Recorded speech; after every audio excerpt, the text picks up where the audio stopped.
Jail में कैद इमरान की अकड़ कम हुई है। ये खबरें आ रही हैं कि सेना के साथ समझौते की फिराक में इमरान की पार्टी नजर आ रही है। सेना प्रमुख आसिम मुनीर से बात करने पर राजी हुई है पीटीआई। शहबाज की पीएमएलएन और पीपीपी में बेचैनी बढ़ती हुई नजर आ रही है। सेना की शर्तों को मानने के लिए इमरान की पार्टी पीटीआई राजी हो गई है। हालांकि बीते दिन ही इमरान खान का बयान सामने आया था जिसमें वो कह रहे थे कि किसी तरह का समझौता नहीं करेंगे, 9 साल और भी जेल में रहना पड़े तो वो उसके लिए तैयार हैं। लेकिन अब ये कहा जा रहा है कि इमरान की अकड़ कम हुई है, अब उनके तेवर नरम होते हुए नजर आ रहे हैं। सेना प्रमुख आसिम मुनीर से बात करने के लिए उनकी पार्टी राजी हो गई है। शहबाज की पीएमएलएन और पीपीपी में बेचैनी बढ़ती हुई नजर आ रही है, यानी तालमेल की खबरें सामने आ रही हैं कि कोशिशें ऐसी शुरू हो गई हैं। सेना की शर्तें मानने के लिए इमरान की पार्टी राजी हो गई है। सेना के साथ समझौते को लेकर खबरें आने लगी हैं, बहुत तेजी से हलचल बढ़ी है।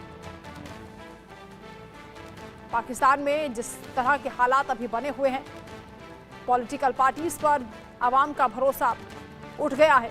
लेकिन अब पीटीआई को लेकर ये कहा जा रहा था कि वो समझौता नहीं करेंगे। इमरान खान खुद कह चुके हैं कि जेल में रहना मंजूर है, लेकिन समझौता नहीं करना चाहते। देश की आज़ादी के साथ, देश को जिन लोगों ने गुलाम बनाया उनके साथ वो हाथ नहीं मिलाना चाहते। लेकिन आज ये खबर आ गई है कि तेवर अब उनके नरम पड़ते हुए नजर आ रहे हैं। एक और बड़ी खबर कि आसिम मुनीर के साथ डील हो रही है। इमरान खान आर्मी के खिलाफ बयानबाजी नहीं करेंगे, ये डील हुई है। दूसरी डील ये है कि आर्मी चीफ पर किसी तरह का आपत्तिजनक बयान वो नहीं देंगे, क्योंकि लगातार वो भाषण दे रहे थे जिस पर उन्हें कहा गया था, फटकार लगाई गई थी कि वो भड़काऊ भाषण ना दें, उकसावे में लोग आकर हंगामा कर सकते हैं। इमरान ऐसा बयान अब नहीं देंगे जिससे देश में हिंसा भड़के। आम चुनाव को लेकर अब कोई आरोप नहीं लगाएंगे। तमाम वो डील है जिसके तहत समझौते की बात सामने आ रही है। पहले इमरान को हाउस अरेस्ट रखा जाएगा, उसके बाद रिहा होने के बाद रिहाई पर चर्चा वो नहीं करेंगे। यानी ये डील हो रही है कि किसी भी तरह से आसिम मुनीर को वो बदनाम नहीं करेंगे, उन पर सवाल नहीं उठाएंगे। और इमरान खान की रिहाई को लेकर अब ये तेजी से हलचल बढ़ती हुई दिखाई दे रही है। ये कहा जा रहा है कि अंदर खाने यानी पर्दे के पीछे से इमरान खान समझौते के लिए तैयार हो गए हैं। हालांकि जब वो सामने आते हैं तब उनके तेवर कुछ और दिखाई देते हैं। अब ये कहा जा रहा है कि डील हुई है, और जो डील है वो हम आपको बता रहे हैं। सेना और इमरान के बीच जो डील है वो पक्की होती हुई बताई जा रही है। पहली वजह ये कि चुनाव से दूर रखने के लिए उन्हें जेल में डाला गया था, और इस डील की दूसरी वजह यह कि लंबे समय तक जेल में बंद रखने से आर्मी की छवि को नुकसान पहुंचा है। इमरान खान हीरो के तौर पर उभर कर सामने आए, इससे आर्मी की छवि बिगड़ी। तीसरी वजह यह है कि सेना मौजूदा शहबाज सरकार को काउंटर बैलेंस करना चाहती है। इमरान खान के खिलाफ जाना उनके लिए नुकसानदायक हो सकता है। आवाम में गलत संदेश जा रहा है, ऐसे में इमरान के साथ समझौता करने के लिए वो तैयार हैं।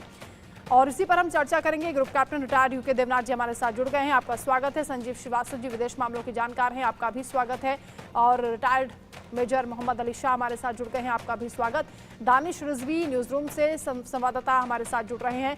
दानिश, आपका रुख करते हुए, क्योंकि कल ही ये खबर आई थी कि 9 साल और जेल में रहने की बात कर रहे हैं, समझौता करने के लिए तैयार नहीं इमरान, लेकिन अब ऐसा क्या हो गया, ऐसी क्या डील हो गई कि उनके तेवर नरम पड़ते हुए दिखाई दे रहे हैं?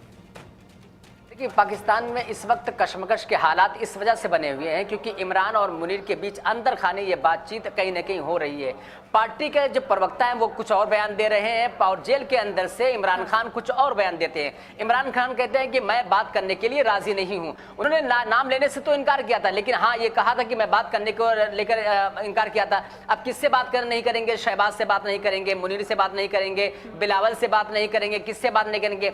और इस वजह से जो अभी हालात बने हुए हैं, हालात ये हैं कि अब कहीं ना कहीं आर्मी भी इमरान से बात करने में लगातार बात करने की कोशिश कर रही है। जिस तरीके से पिछले दिनों में लगातार उनके पक्ष में फैसले आए हैं कोर्ट की तरफ से, ऐसे संकेत मिल रहे हैं कि अब अंदर खाने इमरान से बात करने को लेकर राजी हो रहे हैं। और इसी वजह से बिलावल भुट्टो और शहबाज शरीफ के जो गठबंधन की सरकार है उसमें भी बहुत पशुपेश में पड़ी हुई कि आने वाले समय में क्या होगा, वक्त क्या मुनीर की डील हो जाएगी? अगर डील हो जाती है तो क्या यह सरकार चंद दिनों की मेहमान रहेगी? क्योंकि इतिहास गवाह है कि वहां पर अभी तक कोई भी सरकार 5 साल तक का कार्यकाल अपना पूरा नहीं कर पाई है। ऐसे में बहुत सारे सवाल हैं कि क्या इमरान के कि इमरान और मुनीर की डील होने के बाद इमरान कैद खाने से बाहर आएंगे, और जब बाहर आएंगे क्या उनके जो शर्तें रखी गई हैं कि वो घर में रहेंगे, सेना के खिलाफ बयान नहीं करेंगे, हिंसा नहीं भड़काएंगे, जो पिछली हिंसा हुई थी उस अपनी गलतियों को मानेंगे, क्या इन सारी शर्तों को इमरान आसानी से मान लेंगे या मुनीर मनवा लेंगे? ऐसे बहुत सारे सवाल हैं, लेकिन पीटीआई के नेता कहीं ना कहीं अंदर खाने से ये बातचीत कर रहे हैं, जिसको लेकर पीपी और पीएमएल में ये उलझने लगातार बढ़ती जा रही हैं। एक तरफ ये समझौते की हलचल बढ़ती हुई नजर आ रही है। एक और बड़ी खबर इस बीच सामने आ रही है कि शहबाज सरकार ने इमरान खान पर निशाना साधा है।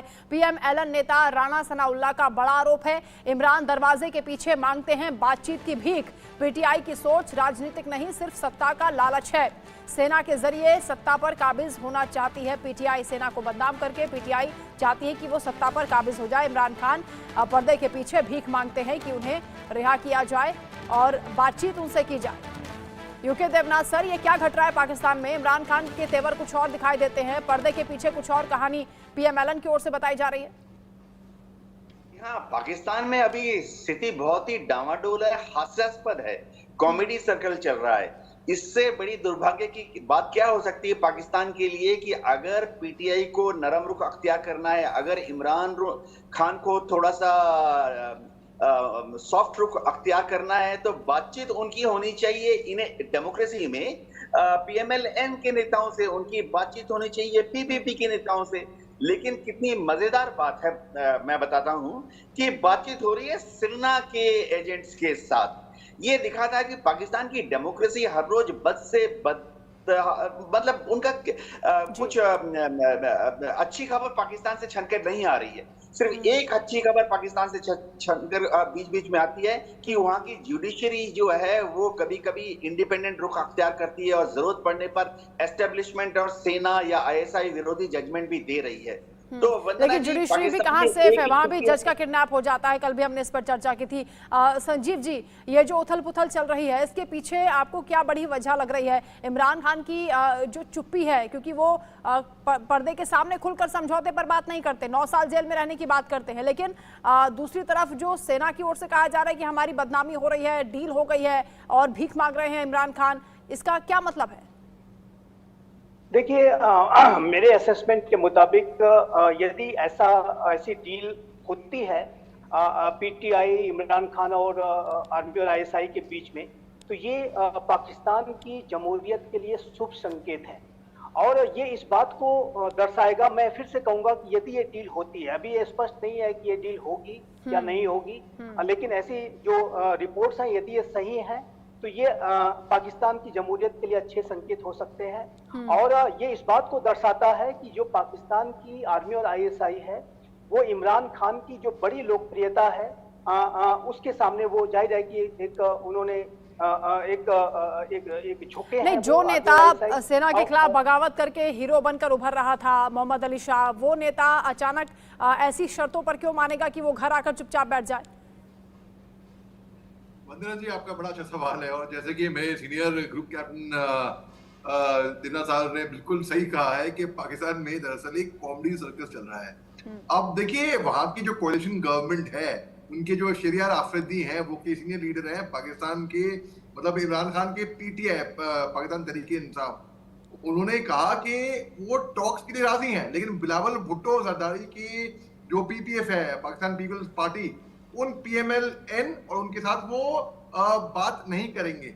ये कॉमेडी सर्कस है, पर्दे के पीछे भीख मांगते हैं इमरान खान और दुनिया को बेवकूफ बना रहे हैं वहां पे कि बोल के हम बात नहीं करेंगे, हम तो 9 साल जेल में रहने को राजी हैं। अरे ये बताइए, कॉमन सेंस की बात है, कोई ऐसा कोई बहुत बड़े पता नहीं क्या महात्मा है क्या? ये बेवकूफ करने वाली बात है और आवाम इन बातों से बेवकूफ बनती है।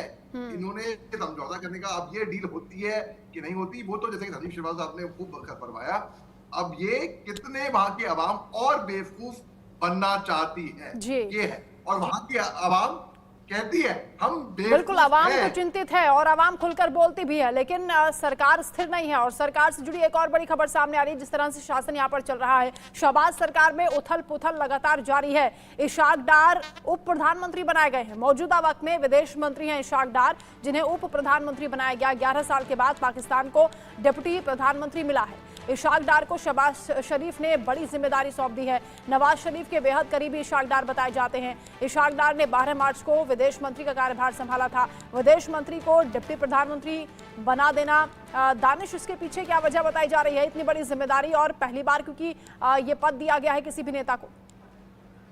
पाकिस्तान की सरकार, शहबाज सरकार में इस वक्त जबरदस्त उथल पुथल इस वजह से मची हुई है क्योंकि इस वक्त शहबाज शरीफ के साथ सऊदी अरब के दौरे पर हैं और सऊदी अरब के सोचिए कि प्रधानमंत्री सऊदी अरब के दौरे पर है, विदेश मंत्री सऊदी अरब के दौरे पर है और यहाँ पर शासन कौन कर रहा है? इसका मतलब नवाज शरीफ कहीं ना कहीं अपने जो उनके सबसे करीबी हैं इशाक डार, उनको अब उप प्रधानमंत्री बनाकर ये संकेत नवाज शरीफ को शहबाज शरीफ को देना चाह रहे हैं कि देखिए आपके हाथ में तो बागडोर सौंपी है और सौंपी उन्होंने नहीं थी बल्कि सेना ने सौंपी थी, आपके हाथ में बागडोर सौंपी गई है लेकिन चलेगी हमारी।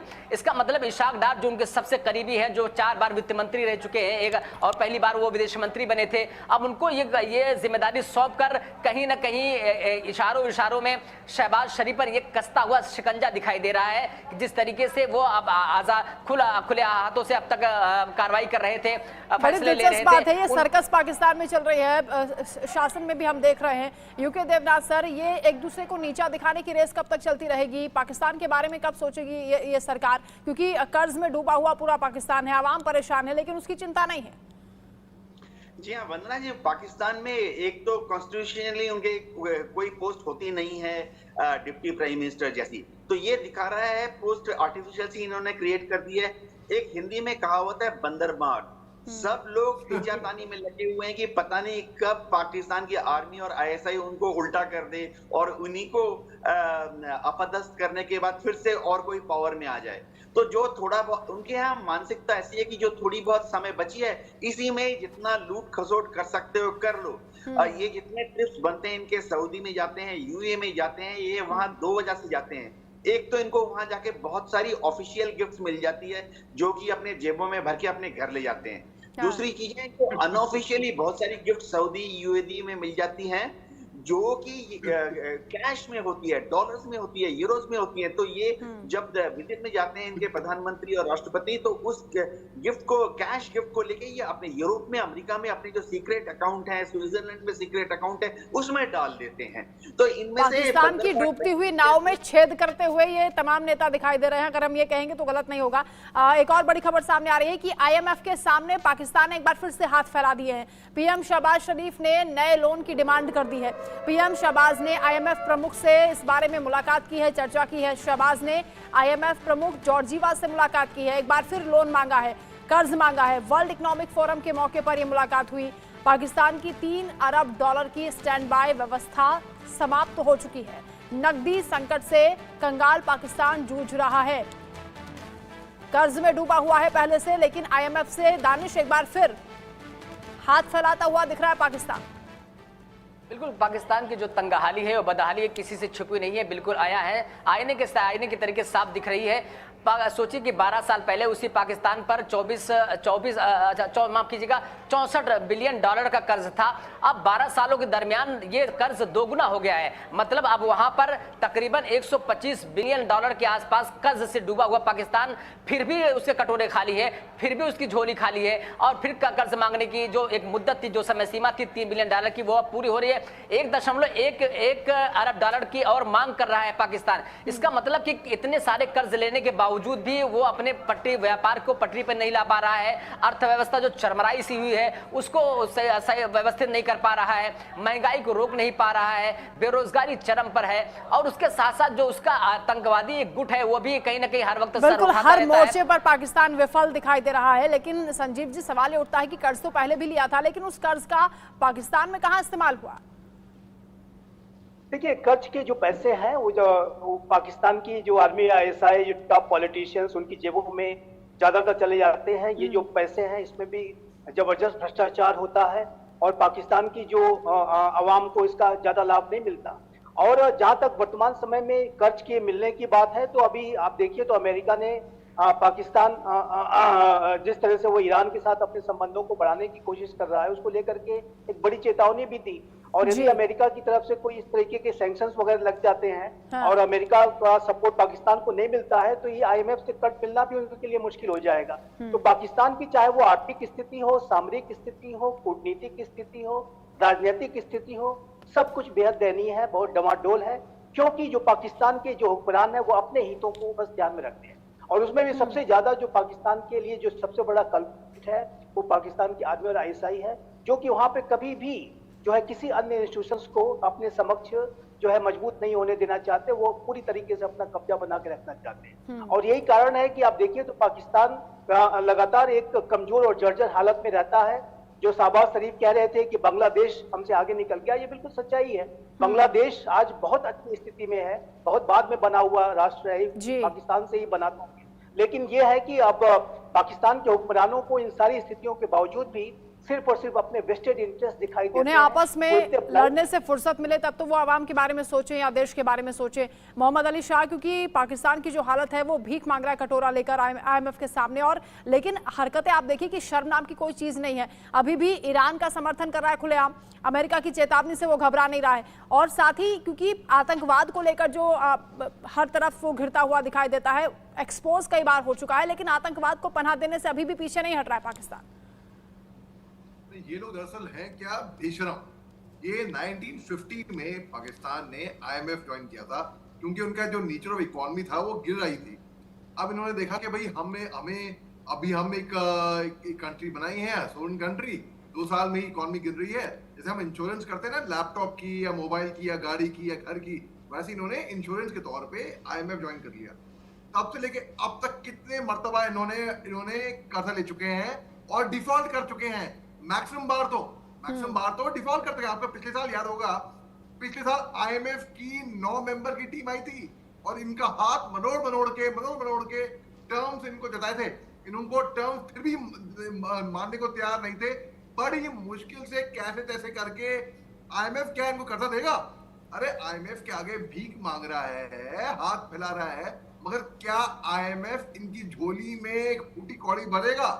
ये सवाल ये होता है, क्योंकि अगर आप इतने कर्ज बार बार मांगते हो तो एक बार कोई दे दे, 2 बार दे दे, हर बार नहीं देगा।